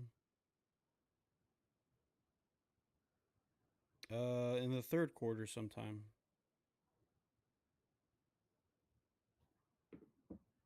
Okay. Yeah, this is going to be a very low scoring game. You mentioned a really good point though about the is it the thing that they're doing for the Yeah, I players don't who passed remember away last exactly year. what they said, but yeah, it's supposed to be some sort of memorial or something. I forget exactly what they're doing, but they're doing something before the game. Yeah, that makes me little less confident that Virginia or that James Madison goes in there and wins, but I Yeah. just don't see it. I just don't see it with this Virginia offense. At the very least, I expect this game to be like 17-14, 14-10 kind of thing. Wow, I don't see how given I think Virginia's going to play out of their minds defensively as at least as best as they can. Don't think James Madison's offense is very good. My gosh, I'm going to avoid staying taking the under here on the point total, but if you're going to play this, I'd play the under as low as it is. Yeah, I think you're right. I think it will be more of a defensive game.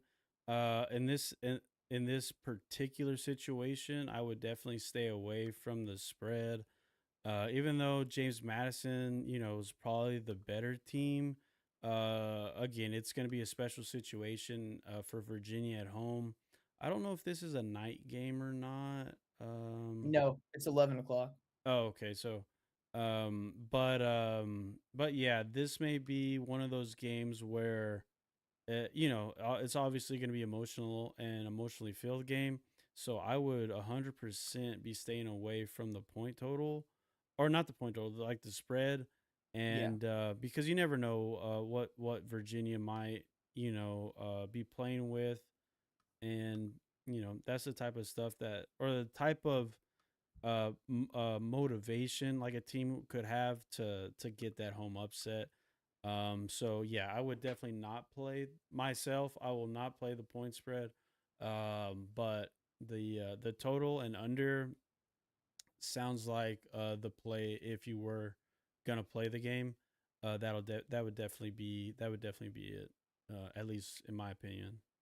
yeah, and I'm going to stay away from taking the under here too because look, I don't think Virginia's offense is going to do well in any game this year. But if there was a game for them to do okay, here it is. Not because James Madison's defense is questionable. It's not. It's good.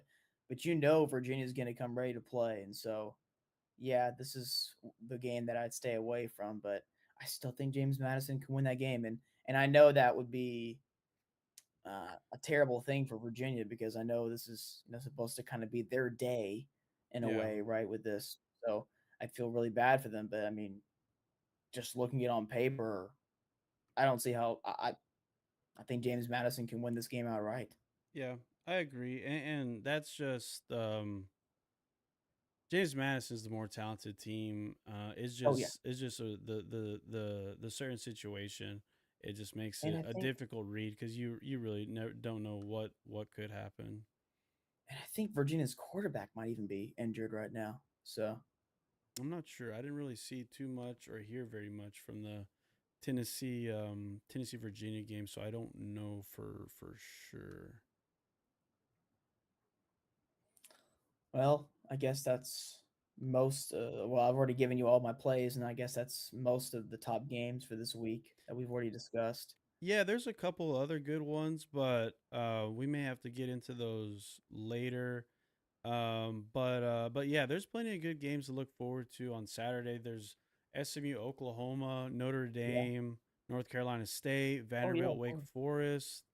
I wouldn't consider Purdue, Virginia Tech a good game.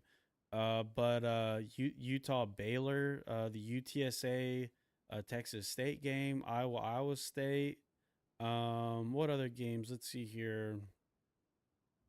I mean, there's a few good ones. Ohio, Florida Atlantic. That should probably be a good Yeah. game. Higher. Cincinnati, Hey, Pittsburgh rivalry with game. What's the point total for Ohio and FAU? Ohio. I just passed it. Where are you? Ohio. 62 and a half, 63, 62s. So yeah, between 63 and 62 is the point total.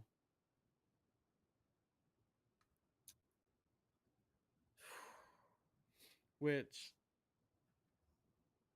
is Rourke back? I didn't see Yeah, last week. He is? he's supposed to be. He's supposed to be. So He didn't play last week though.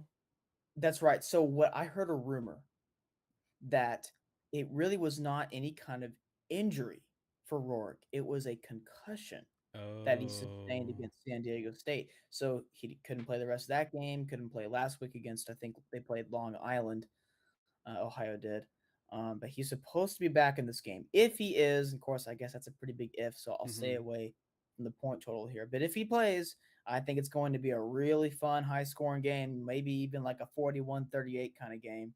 Of course, with Tom Herman at FAU, Casey Thompson. They got some. They FAU returned practically their whole team, really talented team, and Ohio's really good offense when Rourke is there. So Yeah. and Ohio's defense is nothing special. So yeah, I would consider the over there if I knew for sure that Rourke was playing, but because I don't, I'll stay away from it. But that's if Rourke plays and he should, that'll be an exciting game. Yeah. Yeah, I agree. I think it's going to be definitely action packed offensively. So, yeah, it should be an entertaining game. But yeah, there's plenty of good games. This Oklahoma SMU spread keeps trickling down Yeah, from the opener of 18. I'm seeing some 16s, 15s, 15 and a half. So that should be interesting. Appalachian State, North Carolina, North UNC at Carolina will home. win That that was game. incredible game last year, but App State's North probably not Carolina. as good this No. season, but it's still a good game that's out there on the schedule. Yeah, North Carolina should win that game by at least 2 touchdowns. Yeah, no, I agree. Let's see here. Iowa State. That's it's we get that every year. Usually a snooze fest. Some people enjoy it. I do sometimes, but there's a lot of good games on the schedule. They usually get. I'm assuming it's at 11 o'clock, but I don't know for sure. The Vanderbilt Wake Um, Forest game is randomly at 10 o'clock Central Time. I'm not too sure why, but it's at 10, not 11. So just a heads up there. okay. What's the point total for Iowa and Iowa State? Is it probably around like 37 ish? Um, 36 and a half is pretty Yeah, much across the whole board. 36 and a half. yeah. That's one I'd stay away from. Last year, I took an under of 36 and a half, I think, with or maybe it was like 35 and a half with Wisconsin and Iowa. The final score was 24-10. So it Wow. did hit the under, but my gosh, was it close. And the points were so silly. I mean, of course, last year, the Iowa's defense, they scored a couple times. Wisconsin had a Hail Mary basically right before half. So I was like, you got to be kidding me. They're going to end up hitting this over by like a couple points. Yeah. And Iowa, I got fortunate. They did with Penn State. I wish Penn State would have done against West Virginia. When Iowa got a first down late in the game, they took a knee. They didn't kick a field goal. They They're took a knee. So Big Ten football. yeah. I mean, I got fortunate, but at the same time, I was almost unfortunate to almost lose that game Yeah. because the that final score should have been like 10-3, and it was 24-10. So Yeah. Yeah. I mean, that usually happens. Usually, it always feels like under's the right play, but it's always going to be like a sweat down to the end. Any under you take, it's either a no sweat because it flies over the total, or it's a sweat to the very end on any under really. Yep, and I'm probably going to be sweating Miami and Texas A&M. Yeah, hopefully it goes like last year to where it's just like a field goal fest. But I don't know. I feel like, well, I don't know. I was kind of, I don't want to say impressed, but Miami had a couple good receivers. Number 4, I think it was something Young, Colby Young. He was Oh really yeah. fast. He looked good. And they had like another little Braxton Berrios wide receiver. Um, I forget what his last name is, but he was pretty good. But for me, Tyler Van Dyke's the issue. He did not look good whatsoever against Miami, Ohio. But the running backs, they look good. They've got like 5 running backs that they use, and these guys look solid. So if they could get some running lanes against A&M, I think Miami will have success. But if A&M has success throwing the ball, then Miami could be in trouble. And I think both of the defenses are fairly even, at least judging off of the first week of the season. But neither of them face real tough competition. So we'll have to wait and see, but it'll definitely be A&M's passing game against Miami's rushing attack, and I look forward to watching that game Saturday. Yeah, me too. Uh, maybe Mario Cristobal can go on one of those 8 or 9 minute drives and then have to go for on fourth and short, and they come up short. A&M gets to stop on fourth down, and but it took off like a ton of time, and so the under is more likely to hit if that were to occur. That's the kind of stuff I'm going to be pulling for. Miami to go on this long, lengthy drive, and they don't cash in. And then Yeah, A&M gets the ball, and they start passing in, maybe a 3 and out. And Miami does the same thing again, and they drive down the field maybe, and then they settle for a field goal. And make or miss it, I'll be okay. That's the kind of game I'm wanting, obviously. and uh it looks like Miami has a pretty decent field goal kicker. Unlike last season, which plagued them against A&M, I think their kicker missed like 2 or 3 field goals. Um, Well, what plagued Miami last year was that they get into the red zone and have to settle for 3 points. yeah, So that's what I'm wanting this year. for the under for sure. Yeah. Yeah, yeah. But all right, I think that's all we had for today. We'll go ahead and wrap it up there. If we're able to do anything else tomorrow, we might. But other than that, that's pretty much everything we had. Like I said, Connor gave out his plays there towards the end of the video. I'll have everything up on the website, ready to go for Saturday. And yeah, just let us know. Just follow, subscribe, check out the channel, the website, and anything you want us to talk about, mention for next week or next episode, just let us know and we can do it. Anything you got? Anything from Connor? Other than the fact that next week I'll probably be taking Missouri plus or minus the points against K State. Um, in terms of look ahead for next week, that's all I have right now. And hopefully this weekend, for our sake, maybe Texas Tech can bounce back. Yeah, I'll be definitely looking forward to watching that game. That's for sure. Oregon, Texas Tech in Lubbock. All these Yeah, Texas teams need to bounce back from last week. It was a pretty bad weekend for Texas teams last week. yeah. Don't get me started, especially with the way UTSA played. Yeah, UTSA, TCU though too. So Yeah, but all right then, we'll go ahead and shut it off there. And if y'all need anything, just let us know. But we'll